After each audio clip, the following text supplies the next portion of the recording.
The people of Houston, Texas brace for the onslaught of a killer hurricane.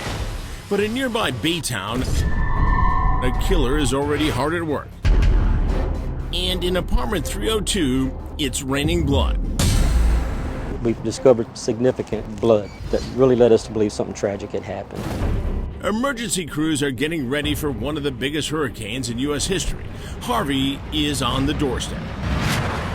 But at the Baytown landfill, workers make a gruesome discovery that puts all their preparations on hold. Newspaper reporter Matt Hollis covered the shocking story. A worker was using a tractor to push garbage and discovered this torso. He immediately informs his supervisor, and they call the police. Cops are baffled. The torso belongs to an adult male, but they can't nail the identity of the man who was murdered and chopped up. All around Houston, residents have fled the area, some to other states, seeking shelter from the storm. Police do have a report of a missing person filed only a few days earlier, but they don't know if he's the same guy they found in the landfill. The missing man is 32-year-old Stephen Coleman. He is also an aspiring rap artist with a big presence on YouTube as Slim Da Don. He lives with 30-year-old Sierra Sutton, along with her 10-year-old daughter from another man. She works at a veterinary clinic and has no criminal record. But investigators tell our Narissa Knight Sierra is at the police station only days before Harvey hits. She actually came in and made a missing persons report of her boyfriend, Stephen Coleman, about 6:30 in the evening. She says Coleman had left the apartment 2 days earlier and had not returned. He wasn't answering his phone, he wasn't responding to anything on Facebook or anything of that nature. Hurricane Harvey slams into Texas, causing more than 70 deaths and more than $100 billion in damage. But in the aftermath of the devastating storm, police and Coleman's family keep the case alive. They put out the word on Stephen, who has not been seen at work or heard from by his worried family and friends for weeks. It's not like him to not show up at work. He was doing okay here. There was no reason he was going to leave. It had no indication. So that perplexed them. But now they find that Sierra and her daughter are missing too. Has she fled the hurricane along with thousands of others? Or is there some murderous vendetta in the works aimed at Sierra and Stephen? We had scheduled Sierra to come in for an interview to kind of follow up on her original report, and she failed to show up. Alarmed, cops get a search warrant for the couple's apartment, and what they find does not give them much hope of locating Stephen or Sierra and her little girl. We discovered some areas in the bedroom that showed some significant blood that really led us to believe something tragic had happened. Investigators take blood samples from the apartment to see if they can get a DNA match on that male headless torso found in the landfill. The results are still out on that test. It all just kind of points to that direction. So while we can't say for certain that it is Mr. Coleman, that is certainly our suspicion. And then a big break in the case of missing Sierra Sutton. We received a phone call that she had gone to Louisiana. We solicited the help from several other agencies in Louisiana to help us in trying to locate Sierra, and fortunately we were successful in that. Police are relieved to find she is alive and well, and that her daughter is safe at a friend's house. But what they hear about Sierra Sutton and Stephen Coleman is chilling. She had divulged to some of the people in Louisiana what she had done here to varying degrees.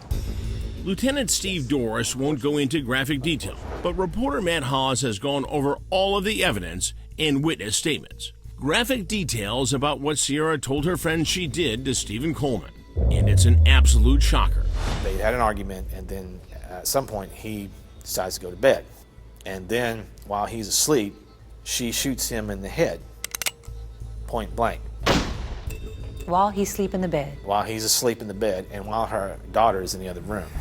And according to the witnesses who say they heard Sierra's story, it's only the beginning of the horror.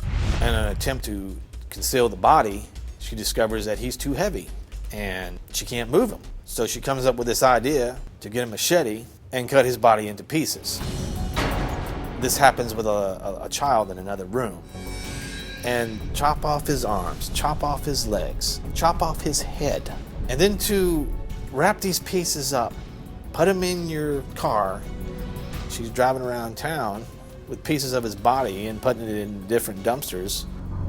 Hollis says Baytown police also have an incriminating videotape they will not release of Sierra at a Walmart shortly after reporting Coleman missing. She was caught on surveillance video at a store, apparently using his credit card. It also appears she was buying material to help conceal the body.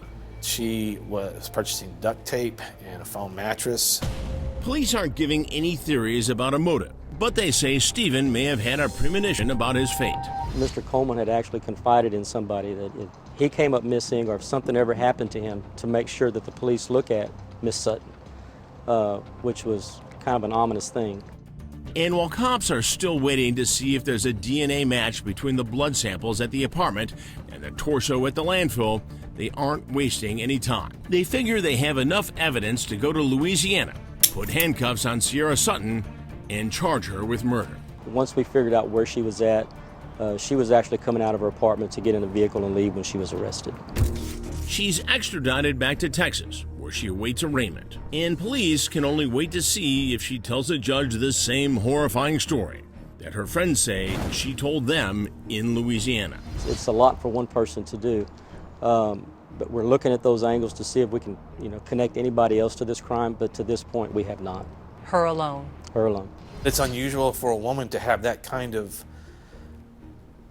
to go so far as to chop a man's body up with your child in the other room is pretty depraved. I'm Chris Hansen. If you like this story, make sure you tune in every day to Crime Watch Daily.